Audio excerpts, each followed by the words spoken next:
All right, George, next topic. I went to npr.org, and we're going to have a little conversation about this. I want to show you this headline review, and this is NPR. Okay, we know how they roll. It says James Gunn's Superman movie is corny.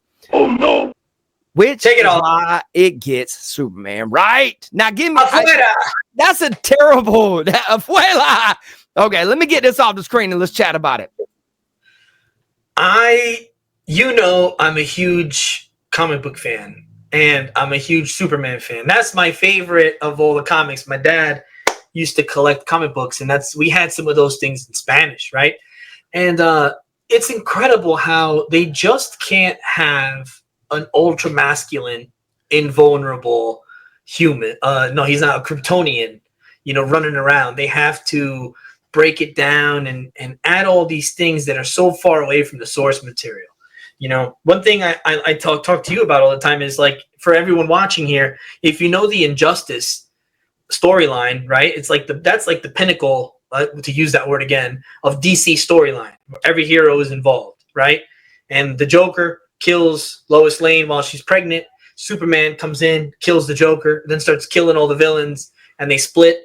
And Superman takes over the Earth, and they have to go into another dimension, another alternate universe, and grab another Superman to come help subdue this Superman. That's how powerful he was. And in this movie, he just gets his butt kicked all the time. The beginning, the middle, the end. Beat up, beat up, beat up.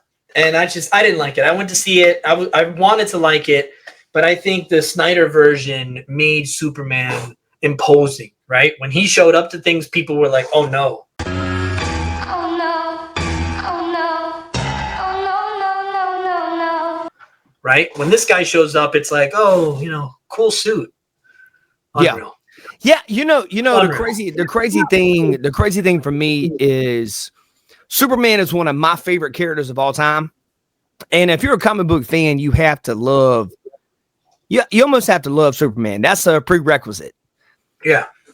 But I will say this, James Gunn was very good on the Guardians of the Galaxy stuff.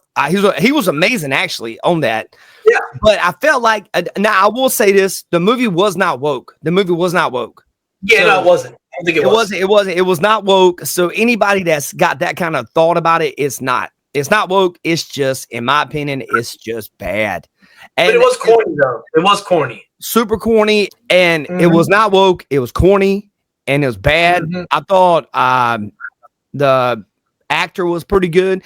There was some moments where I felt like his suit looked different in different parts of the movie. Right. Okay, good. I'm glad you noticed that. In certain sections, it's loose fitting, and it's almost like he's wearing, and like the bottom looked like he was wearing diapers, Yeah. And then some parts where he's flying. Or Superman never craps his pants, so why's he got a diaper on? Exactly. And then when he's flying and he's fighting at the end, it looks almost like skin tight, and he looks jacked in it. And I don't know, But why did they wait to that? Like you guys, they say they spent millions and millions of dollars on this. I call BS, because you guys spent that much money and you can't make his suit look the dang same the whole time. True. But to go back to what you said, I think it's true. Guardians of the Galaxy has always been a team kind of structure. So, and it's funny. It's like loose funny, right? Yeah, he did really well. Different personalities gelling together. But Superman is not a team player. He's individual. He's stoic, right? He's always been... The goofiness and the corniness of Clark Kent is Superman's interpretation of what human beings are like. Remember, he's Kryptonian. He goes to bed and wakes up Superman. His secret identity is Clark Kent. And he tries to imitate what he thinks of us, right? He wears a suit, a tie. He's like goofy, and he doesn't know how to talk to Lois, and he fumbles things around, and he's not brave, But they made real Superman like that. And that's kind of where, if you watched it, I went back and watched the old school Christopher Reeves one, and you can see the difference of the acting. Back then, the graphics were terrible, but you see the stoicism. Like, he walks in, Superman's in, and you're like, oh no. Like, oh no, Superman's here. Superman 2 with Christopher Reeves is the best one, bro. Yeah. Which one is that? Is part 2? The part 2, I think that came out in, was it 80? I'd have Is to that the look one back. where he flies around the world to go backwards in Yeah. time? Yeah. Yeah, that's a good one.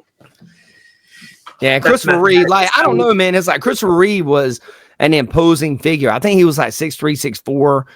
I mean, he was, I don't know how tall David Cornsweet is, but I don't know. And then the whole annoying thing about it, we're going to switch topics after this. I don't want to spend too much more time on this because we got other things to cover, but the Krypto stuff was corny.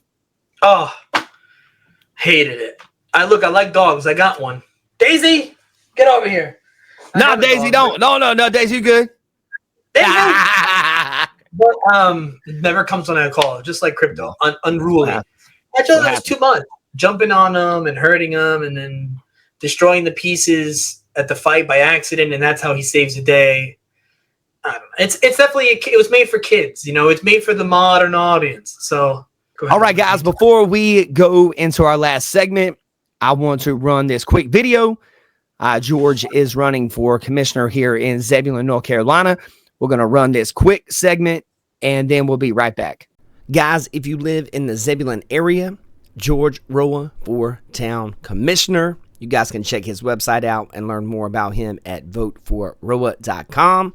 You guys hit him up. I think George will be a great choice for Zebulon town commissioner.